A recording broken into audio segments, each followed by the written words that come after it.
먼저 첫 번째, 돈을 주면 안 됩니다. 왜냐하면 돈을 주는 순간 평생 약점이 돼서 정말 언제까지 따라다니면서 이 사람들이 돈을 달라 할지 모릅니다.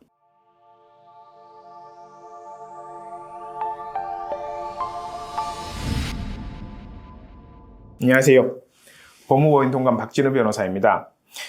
저희가 성매매 사건들을 좀 많이 진행하고 있다 보니까 정말 다양한 사건들을 많이 보는데요. 특히 요즘에는 이 성매매 사건들에서 파생된 이제 다른 사건들에 대한 문의도 좀 많아지고 있습니다. 물론 성매매 관련 파생 사건 중에서 가장 많은 건 당연히 성매매 피싱이죠. 성매매 플러스 보이스피싱이라고 생각하시면 되는데, 사장님, 안녕하세요. 여기 사장님이 얼마 전에 성매매하고 왔던 어느 지역의 어느 업소인데요. 이번에 단속이 되어서 전화드렸어요. 그러니까 돈을 얼마를 주면 사장님에 대한 정보는 저희가 빼주겠다. 이런 식으로 이제 낚는 거죠, 사람을. 그게 바로 이제 성매매 피싱입니다. 근데 제가 성매매를 정말 많이 하고 이제 성범죄 전문 이제 변호사로 사실 말씀을 드리자면, 이게 진짜 말도 안 되는 소리인 게, 성매매 사건에서 업소가 적발되는 순간 보통 이제 장부부터 텁니다. 그리고 업소폰, 이제 업무폰부터 텁니다. 근데 이제 와서 본인이 뭔데 장부의 명단에서 마음대로 우리는 빼주겠다, 너는 넣고 너는 빼주겠다, 이렇게 할 수가 없는 구조거든요. 근데 이렇게 하는 성매매 피싱범들한테 당하시는 분들이 정말 은근히 많습니다. 사실 저조차도 얼마 전에 이런 레퍼토리의 전화를 받은 적이 있는데, 사실 이런 전화들은 거의 대부분 피싱이니까 그냥 무시하시고 끊으시면 됩니다. 그리고 그 다음에 이제 성매매 관련해서 좀 성매매 이제 피싱 외에 좀 파생되는 사건들이 좀 어떤 게 있냐면, 좀 잊을만 하면 뉴스나 신문에 나오는 그런 바로 이 성매매를 가장한 공갈 사건입니다.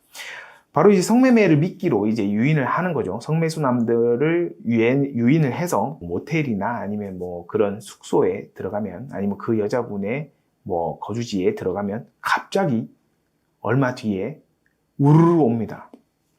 그리고 이제 너 사진 다 찍혔어. 이 사람, 너 이 여자의 그 미성년자인 거 아냐? 너 큰일 났다. 너 우리랑 합의 볼래? 아니면 너 인생 한번 파탄 나서 징역 갈래? 막 이런 식으로 하고 막 두드려 패고, 그런 식으로 해서 돈을 뺏는 그런 사건들인데요. 물론 저희 사무실에서 이런 가해자 입장에서도 해보고, 이제 피해자 입장에서도 하는 그런 사건들을 정말 많이 진행을 했습니다. 물론 지금도 진행 중인 사건들도 있고요. 그리고 이제 피해자인 성매수자 입장에서도 이런 사건을 좀 진행하다 보니까 정말 이런 부분들은 꼭 알려드려야겠다 싶은 내용에서 사실 좀 말씀을 드리겠습니다.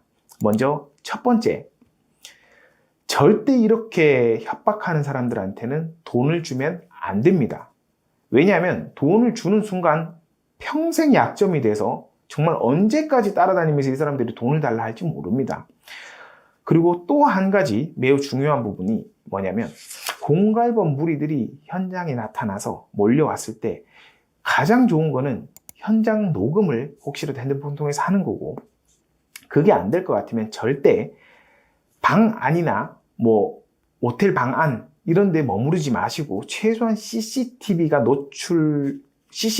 내 모습이 노출될 수 있을 만한 복도나 이런 곳으로 나가서 대화를 해야 된다는 겁니다. 그리고 혹시라도 그 상황에서 벗어나거나 아니면 혹시 현장에서 잠깐 틈이 있다 싶으면 바로 내가 먼저, 물론 내가 성매수를 하러 가서 떳떳하지 않다 치더라도 내가 먼저 경찰에 신고를 해야 된다는 겁니다. 왜냐하면 공갈범들은 마음대로 돈을 뜯지 못하겠다 싶으면 그 성매매 미끼 역할을 했던 여성을 통해서 강간이나 중강간 같은 걸로 신고를 합니다.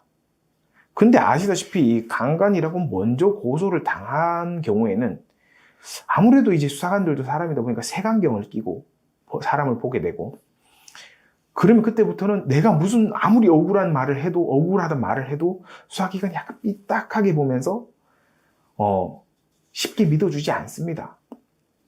그렇기 때문에 무조건 먼저 신고나 고소를 하는 것이 사실 이런 사건에서는 정말 중요합니다. 물론 이 외에도 사실 다양한 대처 방법들이 있긴 한데요. 아무튼 가장 중요한 건 혹시라도 이런 긴급 상황에 놓이셨다면 정말 정신 똑바로 차리고 잘 대응하셔야 됩니다. 그리고 뭐 그러신 분 없으리라 믿지만 혹시라도 내가 그냥 돈만 잘 주면 그냥 잘 넘어갈 수 있지 않을까? 막 우리 집에 알려지는 것도 싫고 막 주변에 알려지는 게 싫어서 그냥 돈만 좀 조용조용하게 넘어갈 수 있지 않을까? 뭐 이런 생각을 하다가는 돌이킬 수 없는 상황을 맞이하게 되실 수도 있습니다. 그러니까 괜히 이렇게 생각하지 마시고 혹시라도 돈을 한번 주셨더라도 바로 변호사를 통해서 함께 먼저 대응을 해나가야 됩니다. 불이 나면 119에 빨리 신고해야 불이 빨리 진화될 확률이 높죠.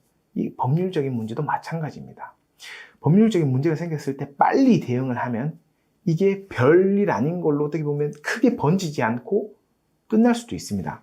하지만 이 시기가 늦어지거나 기회를 놓쳐버리면 정말 돌이킬 수 없는 그런 상황이 발생할 가능성이 매우 높아집니다. 정말 광고만 하는 그런 진짜 뭐 어디 검색창에 뭐 그냥 그 무슨 죄를 치더라도 나오는 그런 광고만 삐까뻔쩍하게 하는 사무실에 가시는 거는 정말 추천드리지 않습니다. 그리고 뭐 정말 미디어에 많이 노출되어서 많이 정말 바쁘시거나 아니면은 정말 뭐 전관 출신 분들을 정말 전면에 세워서 그렇게 광고하는 그런 사무실에 가셔봤자 어차피 그분들이 너무 바쁘셔서 내 사건을 정말 신경 써서 처리해 주실 가능성이 매우 낮습니다.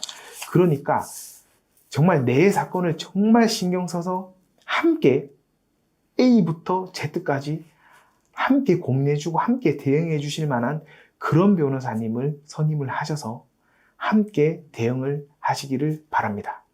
이상입니다.